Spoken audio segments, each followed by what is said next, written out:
बस बहने लगी। तो कहीं कॉलेज की दीवार ही ढह गई। सारी सीमेंट चले गई और मतलब देखो, पानी ने मकानों को मलबे में तब्दील कर दिया है।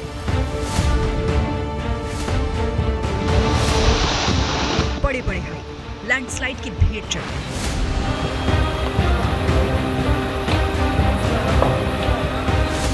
मगर नदियों का रौद्र रूप अब भी जारी है। विकास के नाम पर जब इंसान कुदरत की चेतावनी को नजरअंदाज करता है, नेचर के बैलेंस को बिगाड़ने की कोशिश करता है, तब प्रलय का प्रहार होता है और फिर इंसान की बर्बादी की इबारत तैयार होती है। हिमाचल में सैलाबी स्ट्राइक का कहर लोगों को डरा रहा है, तो दूसरी तरफ उत्तराखंड में भी मौसम की दहशत है। नदियों की प्रचंड लहरों का शोर और दरकते पहाड़ों के बीच एक एक पल सांसें अटकाने वाला है।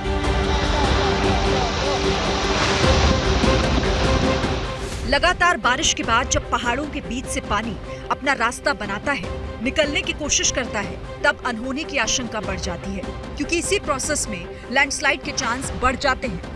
उत्तरकाशी हो या फिर पिथौरागढ़ का धारचूला, चंपावत हो या फिर टनकपुर, सैलाब काल के बाद लैंडस्लाइड लोगों की परेशानी की सबसे बड़ी वजह बन चुकी है। हालात ये है कि कई जगहों से लोग अपना घर बार छोड़कर जाने को मजबूर हो चुके हैं। पल पल बदलते हालात और खतरनाक होते मौसम को रिपोर्टिंग करना आसान नहीं है। कब कहां लैंडस्लाइड हो जाए, कौन सा पहाड़ दरक जाए, कहा नहीं जा सकता। लेकिन ऐसी सिचुएशन में ग्राउंड रिपोर्ट दिखाना भी हमारी जिम्मेदारी है, क्योंकि जिन लोगों तक मदद नहीं पहुंच रही वो किस हाल में है, ये बताना और दिखाना जरूरी है। हमारे रिपोर्टर दीपक रावत पिथौरागढ़ के धारचूला में थे। भारी बारिश और बादल फटने के बाद यहाँ हालात खतरनाक हो चुके हैं। मकानों की छत ढह गई, कई घरों में बड़े बड़े छेद हो गए। मैं जिस जगह पर खड़ा हूँ, ये मकान, ये छत जो है, इसमें एक बड़ा छेद हो गया। ये देखिए, जब बारिश हुई और बारिश के बाद से ऊपर बड़े बड़े पत्थर गिरे, तो एक बड़ा पत्थर जब इस जगह पर आया, ये पत्थर आपको नीचे नजर भी आ जाएगा, इस पत्थर के बड़े हिस्से ने इस पूरी छत को गिरा दिया है। एक बड़ा हिस्सा देखिए टूट गया है। अंदर आपको सामान भी नजर आ जाएगा, जो लोगों के सामान यहाँ पर थे। गनीमत ये रही कि उस वक्त ये दोपहर के वक्त हुआ था और उस वक्त लोग काम पे गए हुए थे, घर पे थे नहीं। इस छत में बड़ा पत्थर मलबा गिरा, तो उसके बाद की स्थिति आप देखिए कि यहाँ पर जो घर था उसकी क्या स्थिति हो चुकी है। ये मलबा देखिए, ये मलबा जो है वो पूरा घर के अंदर तक घुसाया है और कमरे का पूरा हिस्सा, पूरी की पूरी छत जो है वो टूट कर नीचे गिर गई है। तो मैं अपने कैमरामैन वीरपाल से कहूँगा कि थोड़ा आगे आएँ और यहाँ देखिए, यहाँ पर कुछ मकान और थे, वो मकान भी ढह गए हैं। ये देखिए पत्थर, देखिए आप, कितने बड़े बड़े पत्थर जो हैं वो ऊपर से टूट के आए हैं। छत ढहा दी है। सामने एक और मकान आपको नजर आएगा, वहाँ की तस्वीरें आप देखिए कि वहाँ भी उस बड़े बड़े पत्थर आपको छत पर नजर आएंगे। पूरा का पूरा मकान दब गया है, पूरे घर को खाली करा दिया गया है। मौजूद हैं जो इन घरों में रहते थे, इनसे बात कर लेते हैं। ये तो आपका मकान था, बता रही थी। हाँ, हमारा ही मकान था। ये बच्चे स्कूल गए थे, उस समय आया। अब रात को बारिश होती है, बारिश होती है, डर के मारे हमें नींद नहीं आती है। छोटे छोटे बच्चे हैं। कितनी परेशानी होती है? मैंने आपसे पूछा था कि आप क्यों यहाँ रह रहे हैं? बहुत ज्यादा परेशान है। क्यों रह रहे हैं इस खतरनाक स्थिति में? क्यों रह रहे हैं? परिस्थिति, आप सामान कहाँ ले जाए, बच्चे कहाँ ले जाए। प्रशासन का आदमी नहीं है, सरकार का नहीं, कोई नहीं, किसी ने कुछ नहीं बोला, ना मदद ना कुछ, खाली दे के आते हैं और चले जाते हैं। परेशानी सिर्फ क्लाउड बर्स्ट की नहीं है।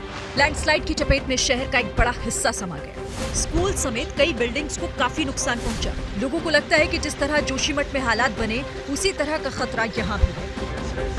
और ये शहर जो आप देख रहे हैं, धारचूला शहर, ये कहा जा रहा है कि अगर ये पूरा मलबा इस बारिश में नीचे आता है तो ये आधे से ज़्यादा शहर का हिस्सा, सामने काली नदी है, उस नदी में बह जाएगा। यानी आप समझिए कि ये जोशीमठ की तरह ही ये कगार पर है कि ये शहर पूरा का पूरा भूस्खलन की चपेट में आ सकता है। जिस स्कूल में मैं मौजूद हूँ, ये यहाँ का शिशु मंदिर है।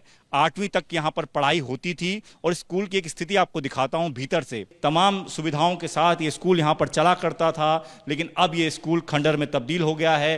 ठीक सामने आप देखें तो पीछे की दीवार भी, मैं कहूँगा अपने कैमरा पर्सन बलबीर से कि वो दिखाएं कि ये देखिए किस तरीके से पीछे की तरफ देखिए दीवार में किस तरीके से बड़े बड़े पत्थर जो हैं वो लगातार आते जा रहे हैं और उन पत्थरों की वजह से इसका दीवार का एक बड़ा हिस्सा जो है वो लगातार टूटता चला जा रहा है। और कभी इस वक्त हम यहाँ पर खड़े ज़रूर हैं, लेकिन कहा यह जा रहा है कि ज़्यादा देर तक यहाँ पर खड़ा रहना सेफ नहीं है। कभी भी किसी भी वक्त ये पूरा स्कूल जो है वो धराशायी होकर नीचे जा सकता है। असल में पिछले साल भी धारचूला समेत आसपास के इलाकों में इसी तरह की तबाही आई थी। तब सरकार ने पानी को रोकने के लिए दीवार बनाने का फैसला लिया था, लेकिन लोगों का इल्जाम है कि यहाँ काम ना के बराबर हो रहा है। 10% काम ही पूरा हुआ है। अगर ऐसा ही हाल रहा तो फिर ये शहर किसी भी वक्त नदी में समा सकता है। पूरा ही इलाका जो है कुटियाल खेड़े का पूरे डेंजर जोन में आया हुआ है पूरे इस बार। और जबकि मुख्यमंत्री जी ने 20 करोड़ रुपए दिए हैं विभाग को, और 2 विभागों की जद्दोजहद में ये मामला उलझ गया है और अभी तक जो है 10% भी काम नहीं हुआ है। बड़े बोल्डर आ रखे हैं। ये स्कूल होने से, ये जो स्कूल है ये दीवार का काम कर रही है, इस वजह से ये बाजार बच रखा है जिसमें हम खड़े हैं यहाँ। जी सर। अगर ये नहीं हो तो मेरे ख्याल से जितने बड़े पत्थर हैं वो सीधा शहर में। बिल्कुल सर, अभी 6 मकान गए हैं। अगर ये स्कूल नहीं होता ये तो आधा बाजार नदी में समा जाता। लोगों की परेशानी और चिंता जायज है, क्योंकि सैलाब का रुख कब किधर मुड़ जाए, बादल बस बर्बादी बनकर बरस जाए, कहा नहीं जा सकता। लेकिन सावधानी बरती जा सकती है। एनडीआरएफ की टीमें भी तैनात कर दी गई हैं। सरकार का दावा है तैयारी कर रही है। हमारा एसडीआरएफ है, एनडीआरएफ है, आईटीबीपी के लोग हैं, पीडब्ल्यूडी विभाग के लोग हैं, आपदा प्रबंधन के लोग हैं, सभी मिलजुल कर एक दूसरे के साथ समन्वय करेंगे। और जो भी चूँकि बरसात के समय में कभी भी यहाँ पर आपदा की स्थिति पैदा हो जाती है, इसलिए उस स्थिति से निपटने के लिए हर प्रकार से तैयारी की जा रही है। बहुत सारे रास्ते रुक गए हैं, कहीं नदियाँ खतरे के निशान पर हैं, कहीं कहीं कैजुअलिटी भी हुई हैं पत्थर गिरने से। तो हम लोगों को ये कह रहे हैं कि जो 13 तारीख तक अपनी यात्रा संभाल कर करें। इस बीच उत्तरकाशी में नदियां उफान पर हैं। गंगोत्री हाईवे का 10 मीटर हिस्सा लैंडस्लाइड की जद में आ गया है। गंगोत्री हाईवे पर बंदरकोट के पास भारी भूस्खलन हुआ। इन्हीं हालात को देखते हुए कई जिलों में स्कूल की छुट्टियां घोषित कर दी गई। मौसम विभाग ने अगले 3 दिनों के लिए पूरे राज्य में भारी बारिश का अलर्ट जारी कर दिया है। हमारी भी अपील है, अगर आप उत्तराखंड जाने की सोच रहे हैं तो यात्रा टाल दें। कावड़ लेकर जा रहे हैं तो सुरक्षित स्थानों पर रहें।